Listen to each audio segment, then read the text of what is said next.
mga kaibigan, yan darating na graduation season. Happy graduation! Maligayang pagtatapos. Congratulations! Nagbunga na ang pinaghirapan. Sa mga gagraduate po na dalaga ng regalo sa kanilang magulang ang hindi diploma kundi apo, congrats din. Diba? Kagraduate ang regalo sa kanyang nanay ay apo. Matawa kay nanay mo, kalbuhin ka niya. Ay nako. Tara maglaba gamit ng Pride Barretta. Ganun-ganun mag-endorse si Papa Jack. Gamit ang Pride Barretta with Stain Away Formula. Mabuti ang labada at matagal matunaw ang Barretta. Pride Barretta with Stain Away Formula. Ang labada, naku! Ang bango-bango pa. Ha? Ang bango-bango ah. Pride Barretta mga kaibigan. Yan ang sabon ni Doña Grace, yung nanay ko. At sabon ko rin yan pag napagtitrip ako maglaba. Binabati ko yung mga wala magawa sa buhay, yung kahit malinis ang damit nilalabahan. Ganda yan, ha? Diba? Basta maglalaba ka gamit ng Pride Barretta, okay yan.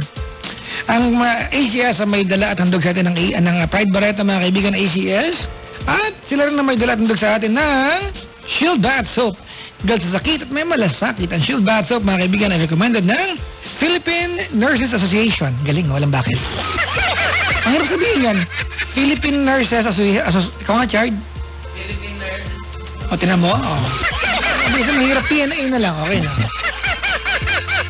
Recommended ng PNA. Okay na. May caller tayo. Hello? Hello? Hello? Hello? Sino to? Si George po. George? Opo. Yung mga sinampay, nakuha mo na? Hindi pa po eh. O, sige na, unahin mo. Ano, love life dyan? Sige po. Joke lang to naman. Ilan taon ka na? Po. 26 po. Taga saan ka? Taga Laguna po. Taga Laguna. Anong ginagawa sa buhay? Nagtatrabaho po. Anong trabaho? Data entry specialist po. Social specialist. Hindi po social yan. Ay? Diba, at least, ikaw ay may special. Sa iyong job description, diba? Kasi pag, bumili kang halo-halo, pag special social ka, diba? Sa choking, diba, pag may champola, ibabaw, tsaka ice cream. Opo. Oh, yung pero yung pinakamaliit na size, walang ice cream yun, diba? Opo. Meron. Anong size yun ang tawag? Hindi ko po alam. Petite, ganun? Petite, sorry. Opo, dyan kung bastos mo naman. Wait! Hindi naman basa ron. Petite. Sorry, petite. Alam ko petite. Sorry. Bastos na. Hoy, petite yun. Di ba petite? Saktan yung tenga ko dun Baboy mo. Okay. Migil ka na. Sige na. Okay. Okay. Kasi magmamansari kami bukas ng hindi naman pala mansari. Parang anniversary na bukas. Brad, ang anniversary, 1 taon, ang mansari, buwan-buwan. Ano ba talaga yan? Anniversary nga, tapos mansari na rin. Malamang. Oo. Pero syempre, anniversary yan, hindi yan mansari. Tama. Ano ba, anong paglilingkod ko sa'yo? Wala, gusto ko lang kumbaga para mag-on air sa dito sa kinikilig ko na yan. Huwag kang kinikilig. Gusto ko lang mag-on air para batiin yung yung asawa ko. Dalian mo na. Sige. Uy, dalian mo na, Brad. Okay. Sa'yo, happy anniversary sa'yo, Jeneline. 7 years na tayo at salamat na pagtatagaan mo ako. Yan talaga yan. At salamat din sa pag-aalaga sa akin. At anong alaga ang ginagawa niya sa'yo? lahat po ng klase ng alaga, Papa Jack. Ano pa? At sa iyong pag-unawa sa aking mga kakulangan, ganun. At sa aking mga kasobrahan din. Ano? Mahal? Kakulangan? Iba yan, ha? Kakulangan, kasobrahan, iba. O, ano ba? At sana magtuloy-tuloy lang to. At sana tumagal pa tayo. Yun. At sana next year, mabati ulit kita. Sana. Sana. Ano sabihin ko dun? Sana. Good luck. Sige. Yun. At, yun na nga. Salamat. Maraming salamat. Sige. Salamat sa pagtawag, ha? George, good luck sa inyo. Sa tumagal pang habang buhay. Oo nga eh. Ha?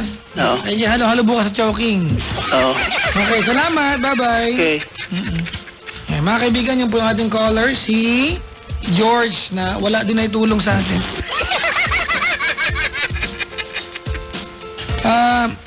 Sa pangang caller, tawagan nyo ako dali over 8326171 1-800-10-100-5683.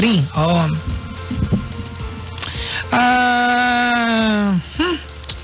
Nga pala mga kaibigan, pakibati rin daw ito. Friday ba ngayon? Ba't ganito? Ha?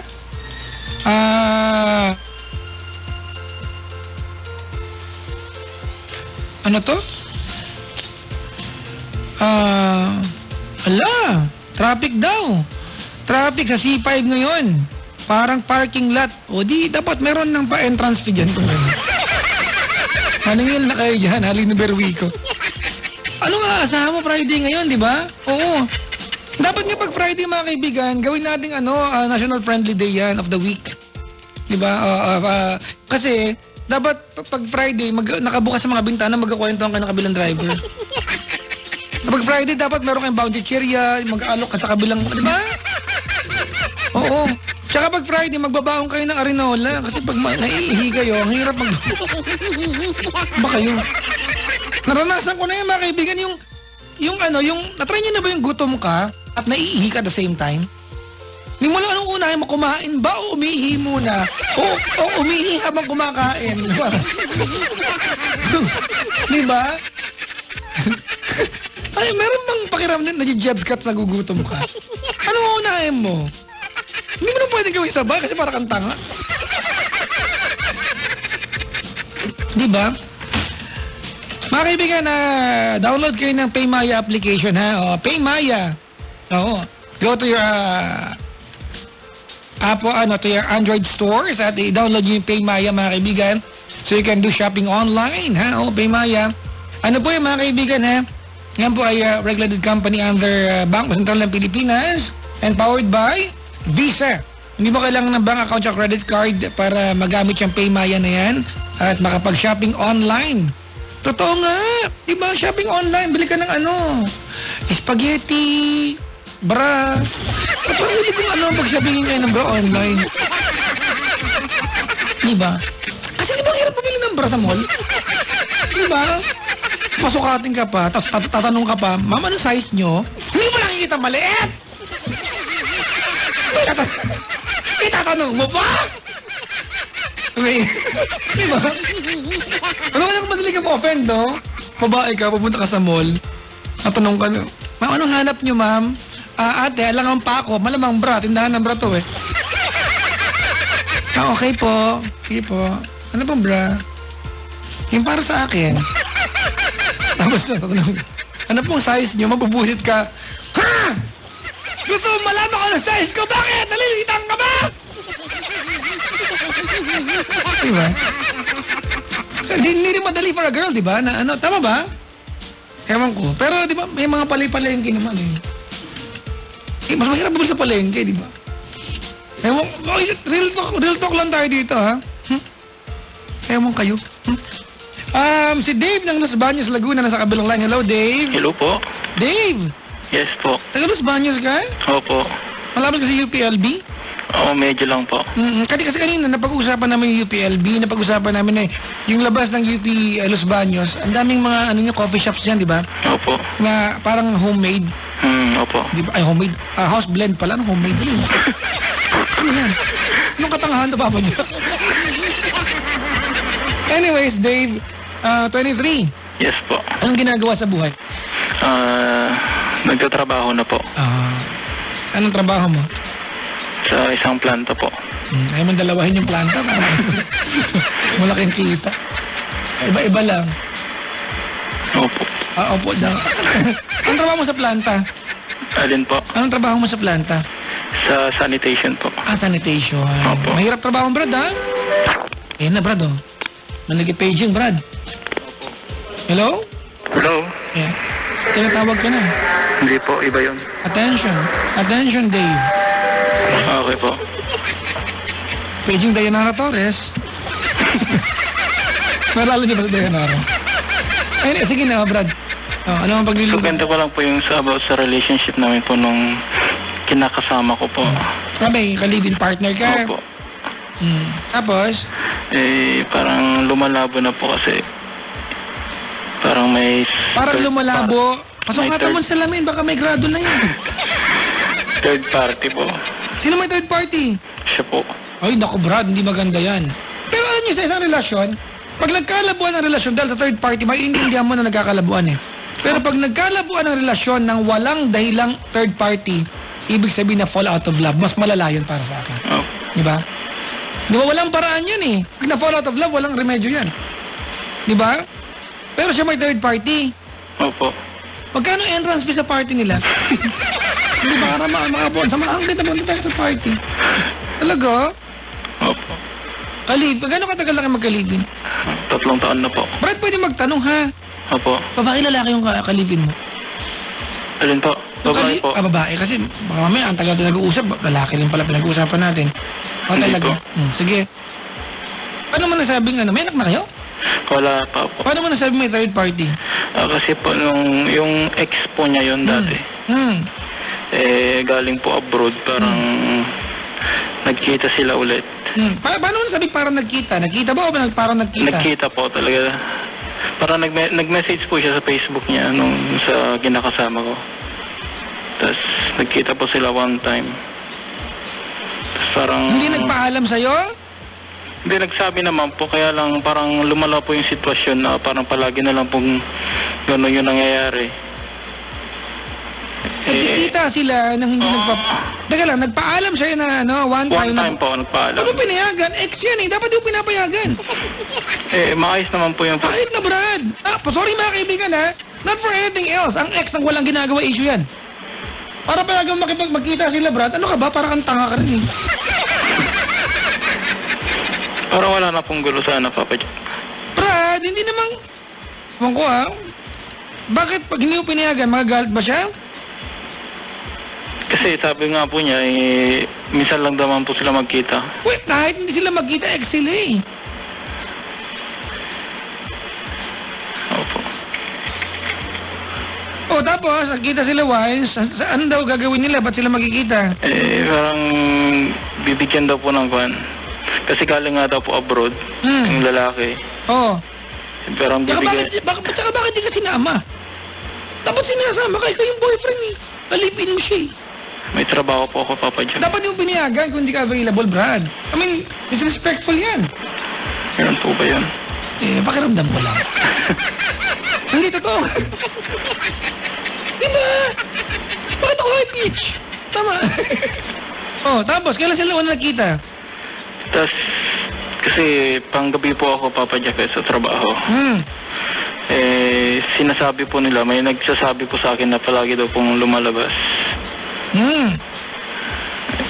Hindi naman po ako ganun ka-sure kasi wala pa naman pong... Hindi ka nagtatanong sa kanya? Tinatanong ko po. Sabi niya, may binibili lang daw. Baka na binibili lang. Ewan ko po. Kasi palagi po. Okay. Palaging may binibili. Opo. May nakikita ka bang nabili? Ewan ko po. Ha? Mga kwan po lang. Mga kwan po yung mga binibili. Ano nga? Pagkain lang po. Baka naman may binili lang talaga. Iba po yung kwan po, yung mga sinasabi ng mga kapitbahay namin. Anong sinasabi ng mga kapitbahay nyo? Na palagi daw po na parang... Tapos one time daw po may sumundo sa kanya. Na nakamotor. Sumakay siya, umangkas. Opo. Tinanong mo sa kanya yan. Tinanong po.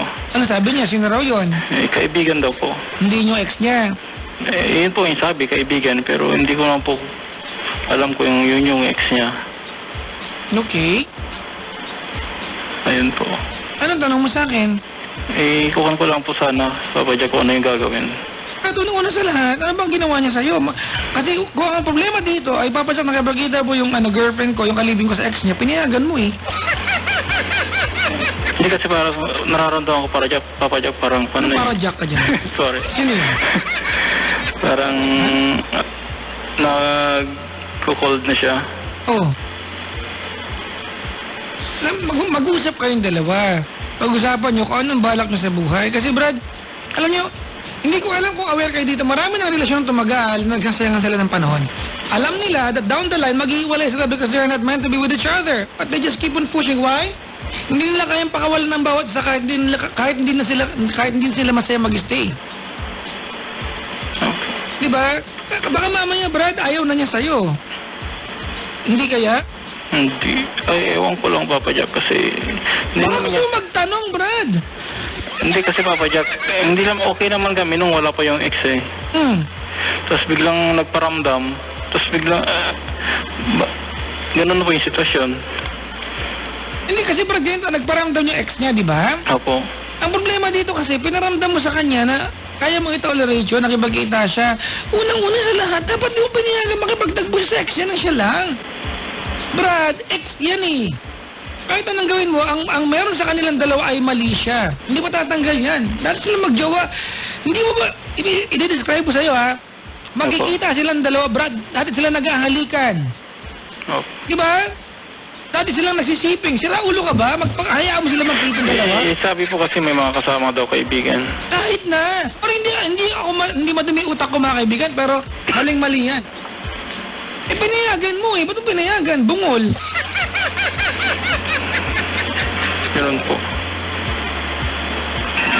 Ganon.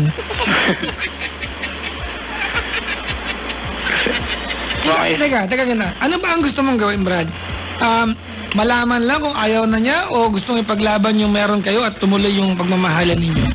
Ganun po sana yung gusto ko, Papa Jack, na Alin doon? Mamili ka. yung ipagpatuloy yung kung namin kasi mahal ko nga po siya. Ikaw ba, nasasabi mo sa kanya yan? Ipapaalam mo ba sa kanya na mahal mo siya?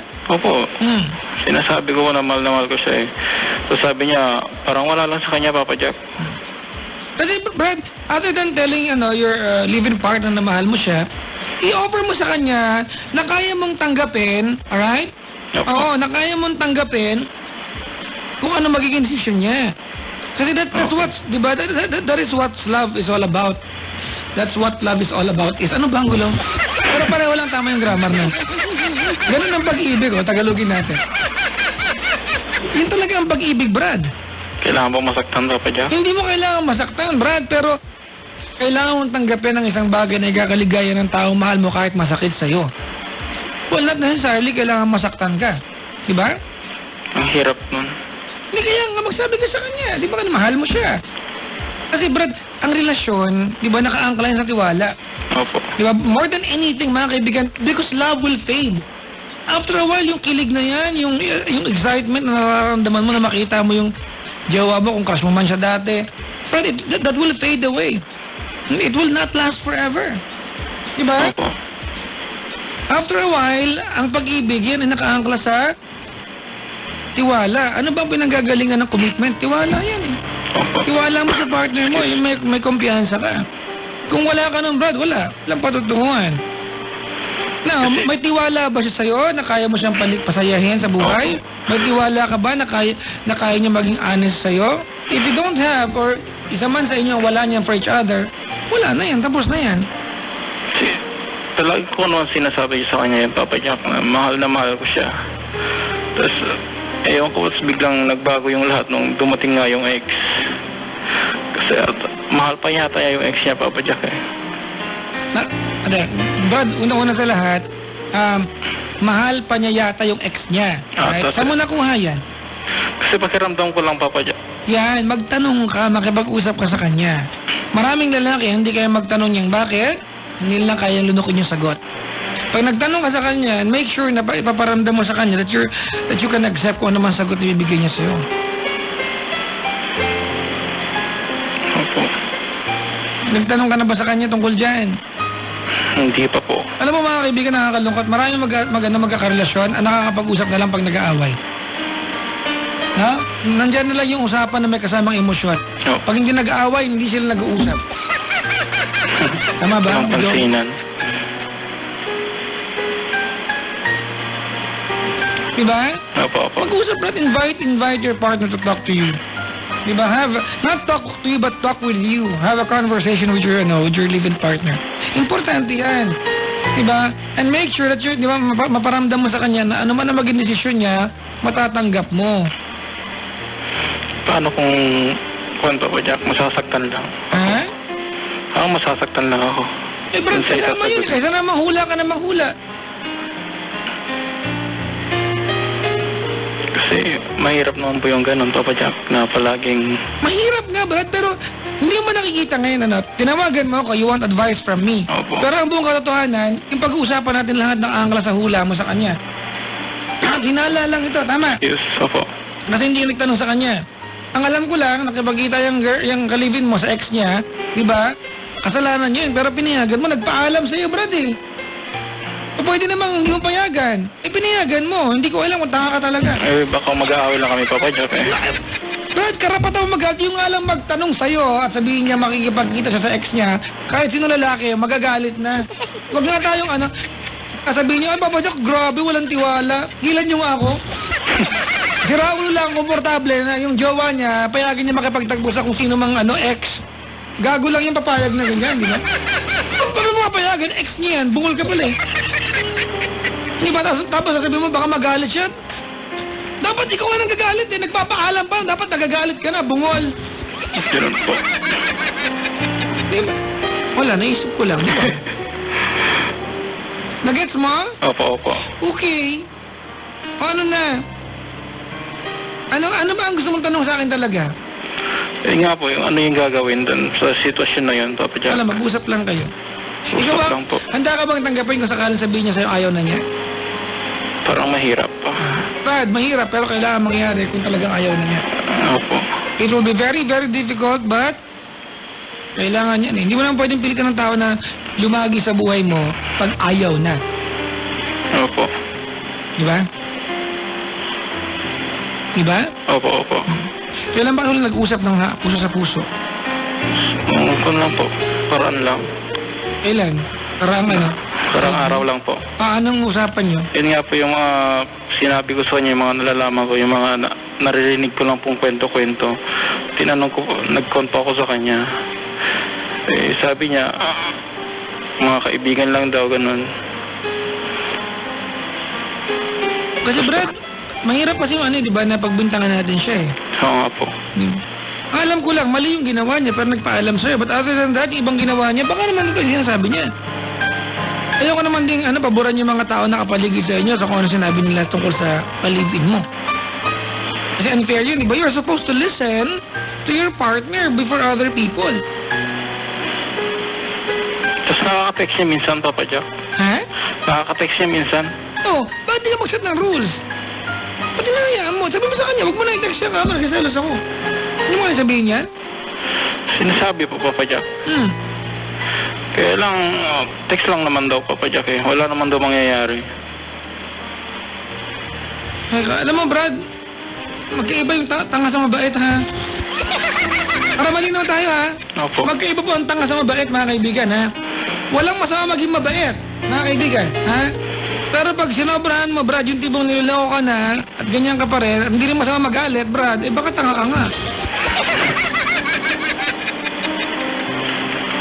Palagay mo? Hindi naman po. Di mali ako.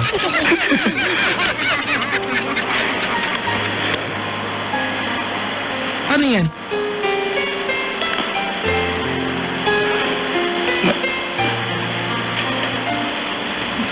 Kasi mahal na mahal mo, di ba? Opo. Parang kaya mo na lang tanggapin kahit lokohin ka, tama? Parang ganun na, Papa Jack. Sana mahal mo rin sarili mo, Brad. Di ba?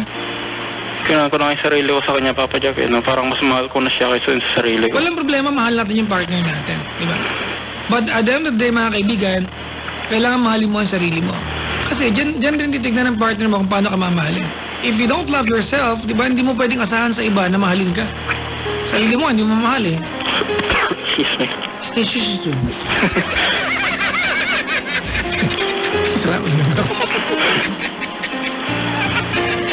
Pero wala akong matutulong sa'yo. Unang-una, yung kinagagalit mo nagkita sila, pinayagan mo. Pangalawa, lahat ng bintang mo sa kanya, speculation lang din naman. Hula-hula mo lang.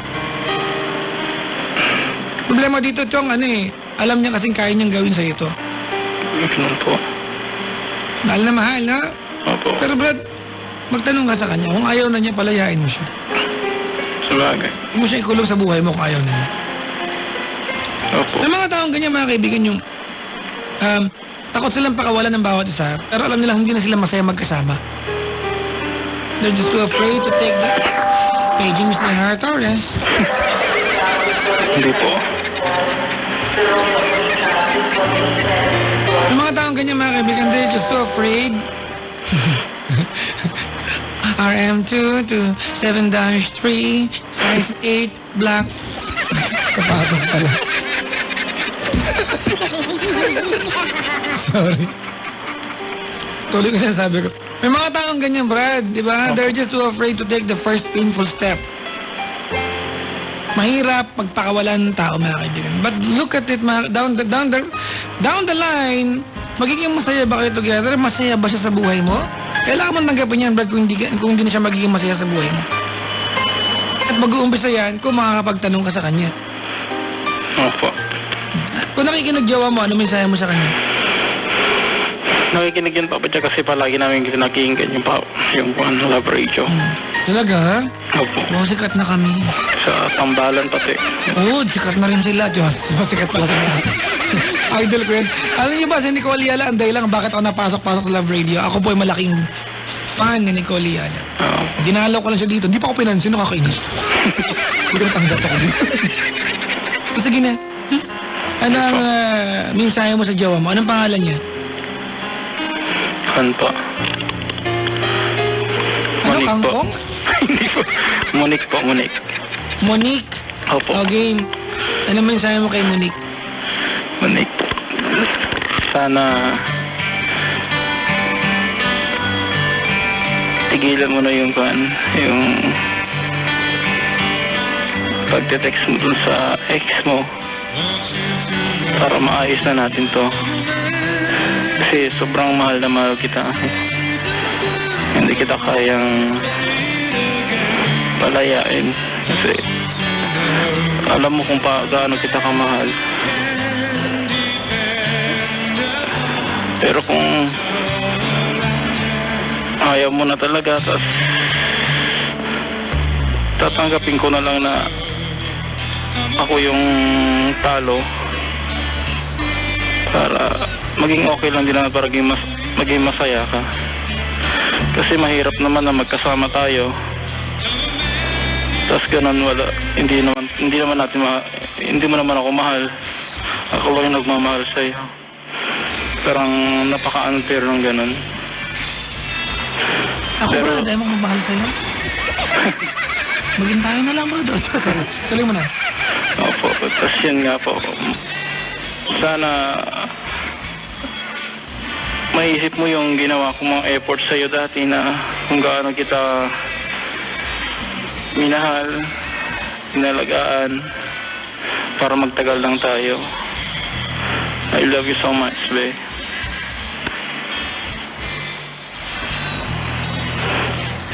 Ayun lang po, Papa Jack.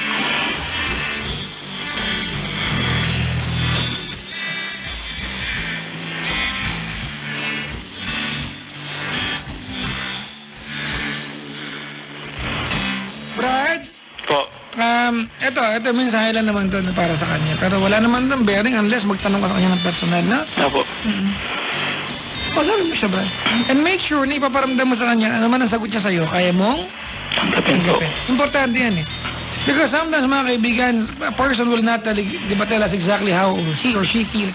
Kasi alam niya, pag nagsalita siya sa atin, hindi natin kayang tanggapin niya, sabihin niya. Opo. Diba? Kaya yung iba nga, dinadaan sa para-paramdam, kalang multo. Parang bigla hangin, may kandila, may kalachuchi. Sorry. Salamat sa pagtawag, Brad, ha? Opo, opo. Sensya ka na, wala akong maitulong kasi unang-una sa lahat, gusto mo kung ano pinagdadaanan mo ngayon. Yeah. Now, the best advice I can give you tonight is to invite your living partner na mag-usap kayo. Okay? Opo.